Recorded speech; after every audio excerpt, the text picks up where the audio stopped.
Okay, folks, it is Friday, March 28th, 2025, and I have six big stories for you today. We're going to start with Greenland. This is one of the older stories that's been, or I'm sorry, the mineral deal, and then we'll get to Greenland. The mineral deal has been around, and then it was on, and then it's off, and then it's on again in a way that's just, it's embarrassing. As an American, I just find it embarrassing that we would do this to Ukraine at this point. The new U.S.-Ukraine minerals deal could trap Ukraine in a $120 billion debt, analysts warn.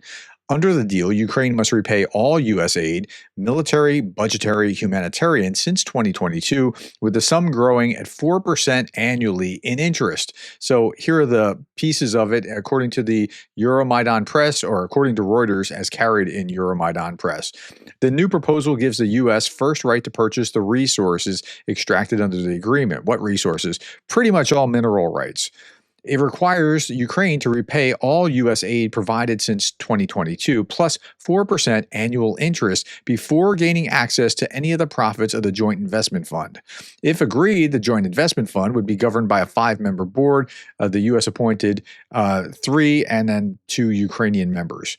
And then profits generated by the fund would be converted into a foreign currency and transferred abroad, and it would be managed by the U.S. International Development Finance Corporation. Okay, so that's what it is. But we have Ukraine over a barrel, and we're treating them like this. It's just, it's embarrassing to watch. Zalensky said he's essentially having none of it. There are a lot of things that were not mentioned and also some things that appeared, let's say, the parties had rejected before. And he says, here, I asked some questions. She said it's very difficult to comment. It's a completely different document. And there are a lot of things that weren't mentioned, right? Like, it is a completely different document. And yeah, they're not going to be signing that contract. Okay. Medvedev says this. The Americans rolled out an excellent draft commodity deal to the Kyiv freak, talking about Zalensky. If the Kyiv regime approves it, the drug addict and company will then be hanged on the Maidan like Mussolini. And if he rejects it, the United States will reset the Bandera regime. Checkmate. Okay, so whatever Medvedev is saying is a good idea, just look the other way. It's like a reverse compass. Wherever he's pointing, look the other direction, and that's probably the right direction to be looking at. Okay, let's turn to our second big story. This is about Greenland. Well, there it is. Trump's insane annexing Greenland obsession is Putin's idea. Well, okay, they're talking about historic lands and things along those lines. And he's referring to the Steve Rosenberg clip. We're going to look at about 2 minutes of this 3.5-minute video. So let's listen to what Rosenberg has to say. He's from the BBC. The Arctic feels like a world away from the war in Ukraine. But this is a region with its own geopolitical undercurrents and Russian ambitions. Vladimir Putin came to Russia's Arctic Forum and warned that geopolitical battles were intensifying. Example, Donald Trump's plan to annex Greenland. But did the Kremlin leader criticize it? Not at all. In short, America's plans in relation to Greenland are serious. They have deep historical roots, and it's clear that the US will continue to systematically pursue its geostrategic, military, political, and economic interests in the Arctic. As for Greenland, this is a matter for 2 specific countries. It has nothing to do with us. It's really interesting that he's like, yeah, the US is going to do that. And, that's what they're going to do. But he's not arguing against it. And it has nothing to do with us. Weird, because part of the rationale is that what if missiles were coming from Russia? And you'll see that in a moment. What's more, even though Russia has been boosting its presence in the Arctic with more icebreakers and research ships and military bases, the Russians have an offer to America. In a region packed with natural resources, there are deals to be done. We are open for investment cooperation in Arctics, and that could be in logistics, that could be in other areas where, again, it's beneficial to Russia and also beneficial to the US. But before deals can be done, the war in Ukraine needs to end. And many people in the West accuse Russia of dragging its feet, of making no concessions or compromise, just laying down conditions. Well, first of all, I'm focused on economics and investment, so I don't comment on political issues. But I think the only thing I can say is that we have a very good dialogue. And I think it's very important. US is trying to understand Russian position.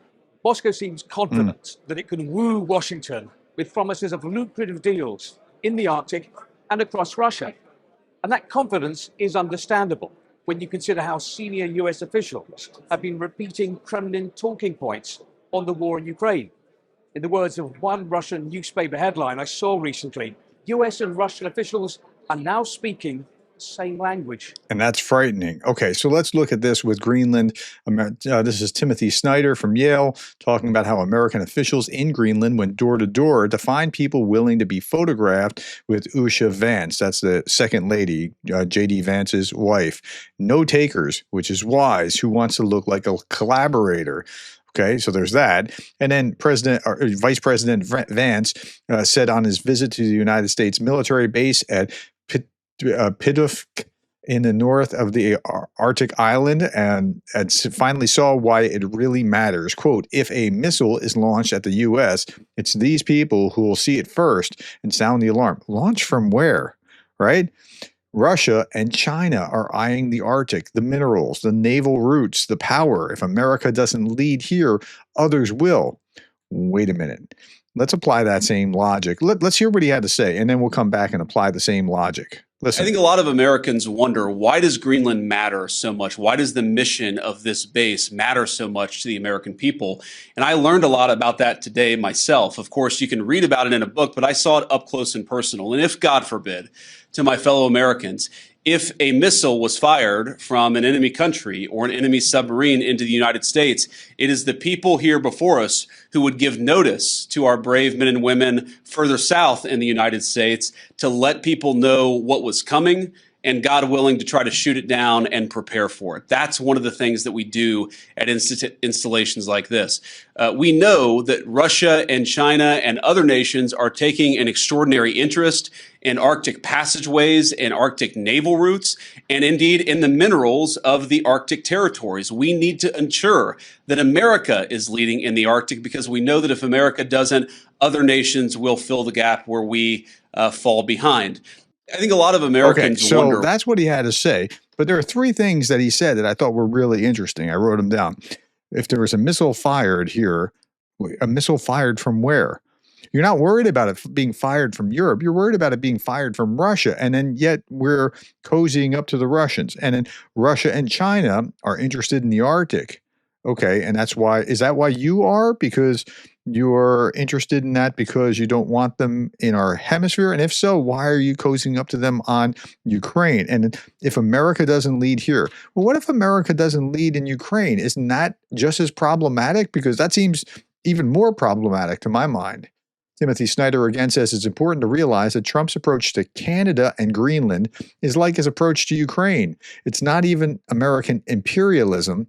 It's America enabling Russian imperialism. It's America destroying its own best alliances, cutting itself off from its own crucial bases, making a Russian nuclear first strike on the U.S. easier, opening Arctic territories that were once safe to Russian expansion. That's the one logic that it all makes sense. There's no conception of U.S. interest, including an imperial one, which makes sense.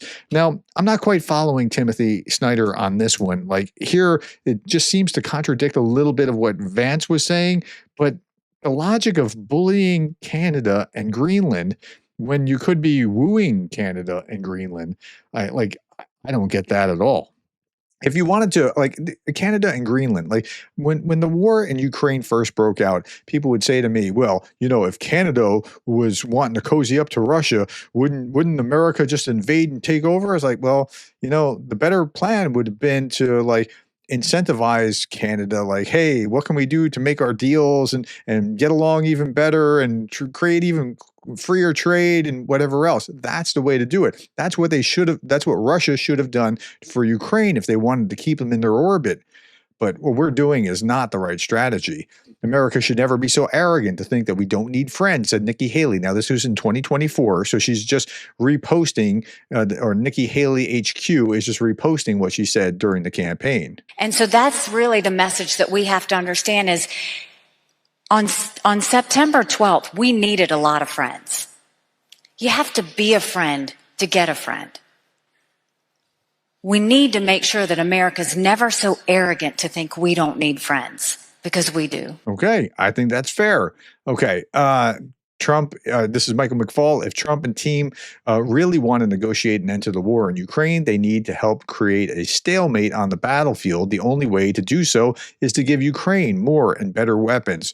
Right now, Putin thinks he can take more territory by continuing the war, and that's exactly why Peskov broke the deal, or called that, Ukraine broke the deal. We're not going to honor this 30-day ceasefire. He said that today. And yeah, if you really wanted to create a negotiation, you would act very differently than the way he's acting right now. Now, Putin, on the other hand, was on a new nuclear submarine. Today, while launching the new nuclear submarine, Putin made these statements about Ukraine and Europe and the US. Russia does not want peace, and it's playing Trump like the fool he is, says the commentator here. And I'm looking at these comments, and we address these comments like Russia is the fourth country in the world in terms of economy. Well, actually, the way that he described it is not the way that we measure it in terms of GDP. They're saying like England so far down. England's number 6. You're not 4th. You're number 11. I talked about that in this video right here because we watched Putin's speech that Greg actually translated. And so what you see in these little clips or these little comments here, that's what was in this speech. So go back to this video on Putin's sub-speech. You won't see this anywhere else, well, except for with Greg and I, because he translated and we just talked about it. Okay. Putin's newest plan is to force Trump to promote his idea of allowing a UN group to administer Ukraine, which would allow him to sow chaos amid elections and seize control of the government. Okay, Putin's floating this idea. The UN should take over because it's a Nazi government that's not a real government. Okay, the UN itself was like, that's a non-starter. We're not doing that. They're a legitimately elected government. Okay, but this is why Putin is stringing out peace talks, because he likely expects that Trump will not seek further funding for Ukraine from Congress, and it'll give him an advantage. There has now been 77 days since the last PDA, that's Presidential Drawdown Authority, for Ukraine, and I don't see any more forthcoming from the United States. Okay, now let's go to another story here. The Russians have stole about 2.2 million tons of grain from Ukraine in 2024, worth around $50 million or $500 million. Okay, and with that, they can't actually afford butter. Listen to this. Russia started buying butter from several countries after a 17-year record price hike. So by March 21st, Argentina had supplied 2,000 tons of butter, 5.6 times the figure for the same period in 2024. Uruguay has also nearly doubled its supplies with 1,000 tons since the beginning of the year, up from 525 tons earlier.